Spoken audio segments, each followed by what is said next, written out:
Good evening and welcome to OGDweeb. As you can see, I've got here the Struggle for Catan card game. I got this from OG Jr. for Christmas and I thought I'd quickly unbox it for you. It's based on the regular game that you might be used to, the old classic Catan, but for portability purposes, all of the settlements and things are cards. So let's go ahead and take a look. We'll look at the back too. I thought this might be a good one for camping and traveling.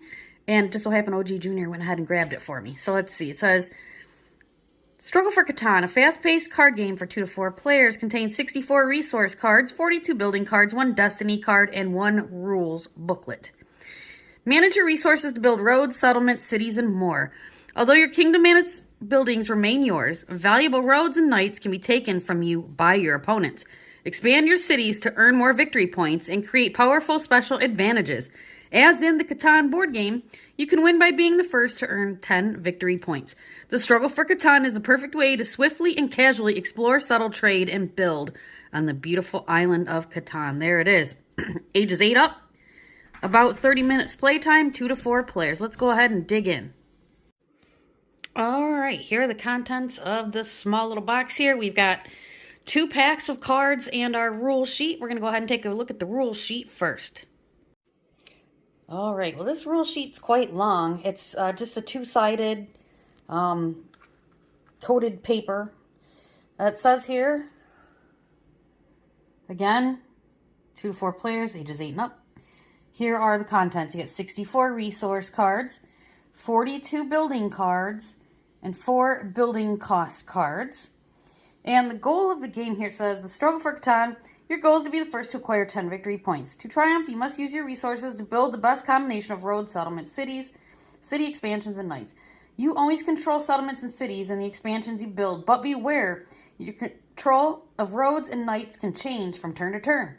City expansions are perhaps your most crucial builds. Not only do you get victory points for a city expansion, you also gain a special advantage for each of your cities with an expansion. You win the game if you're the first player to reach 10 victory points, as it is with the regular game. And I'm not going to read through all this. It's quite long.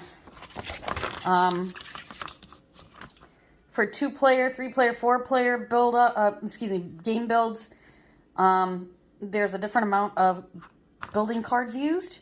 2-player, remove each card whose lower right corner is marked with a 3- and 4-player symbol.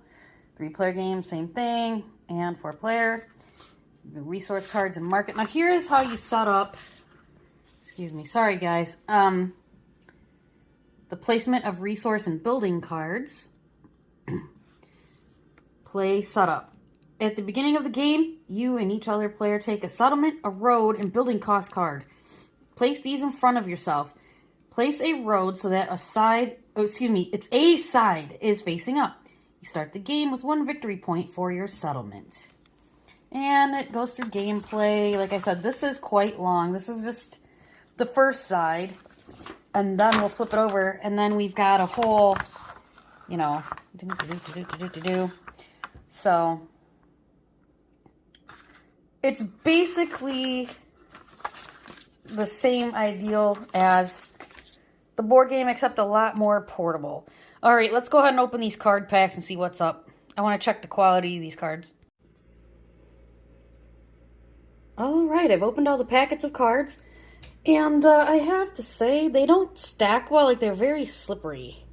But, for portability purposes, they're pretty good card stock. They've got, a standard just plastic coating on them. It's not a textured plastic coating. As you can see, we've got our roads, our settlements, our city expansions, our knights, road and knights, our building cost cards, our little reminder cards. Now, I still need the reminder card. These years later, I don't get to play as often as I'd like. We've got our wheat and our brick and wood, stone, sheep. So that's basically it. It plays exactly the same as the other, except for setting wood houses on hexagons. We're not doing that. We're not rolling any dice. We're just simply playing through the card game. It's kind of funny. I didn't mention that I wanted this to OG Jr., but, she knows I enjoy Catan, and she got it for me, and I'm looking forward to doing a playthrough. As I've said before, I would really like to, in the future, get one of those swing arms for my camera and do some live playthroughs on board games. But, With everybody's work schedules and other interests, it's sometimes difficult to get something like that going. But I'm going to do my best to kind of get a group together and maybe go through some of the favorite games that we've talked about on the channel before. As you know, also, I've been very busy with Twitch. I've been doing a Skyrim playthrough. I play Hearthstone and World of Warcraft. So if you're interested in video games, I'd like to see you over there. Same as this YouTube channel, OGDweeb, twitch.tv/OGDweeb. And I do have another game to show you in the next few days or so. OG Jr. also bought me a copy of Jumanji, the board game. And I've been watching that movie since I was like a young teenager watching it with my little cousins at my grandma's house. So OG Jr. also watched it. It was her great-grandma's. And so yeah, that'll be a fun one for all of us to play. Well, I appreciate everybody tuning in, and I'll talk to you next time.